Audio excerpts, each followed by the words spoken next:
رسولullah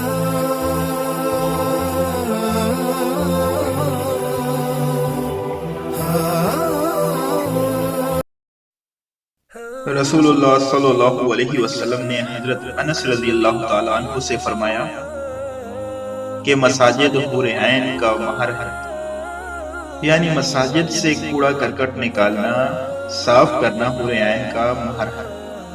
ایک اور حدیث حضرت ابو ہریرہ رضی اللہ تعالیٰ عنہ نقل کرتے ہیں کہ رسول اللہ صلی اللہ علیہ وسلم نے ارشاد فرمایا، حور عین کا مہر مٹھی بھر کھجور اور روٹی کا ٹکڑا ہے، یعنی صدقہ و خیرات حور عین کا مہر ہے۔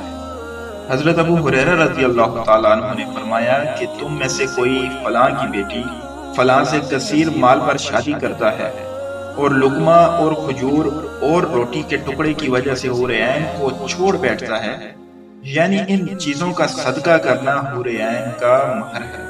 حضرت ثابت رضی اللہ تعالیٰ عنہ سے روایت ہے، وہ فرماتے ہیں کہ میرے والد رات کی تاریکی میں اللہ کی رضا کے لیے عبادت کیا کرتے تھے۔ وہ فرماتے ہیں کہ ایک رات میں نے اپنے خواب میں ایک عورت کو دیکھا جو دوسری عورتوں سے مختلف تھی۔ میں نے اس سے پوچھا کہ تم کون ہو؟ تو وہ کہنے لگی، حورا، اللہ کی بندی۔ میں نے اس سے کہا، مجھ سے شادی کر لو۔ تو وہ کہنے لگی کہ میرے پروردگار کے پاس میرے لیے پیغام بھیجو اور میرا مہر ادا کر دو۔ میں نے پوچھا، تمہارا مہر کیا چیز ہے؟ تو وہ کہنے لگی، طویل تہجد، اور اس نے کچھ اشعار پڑھے۔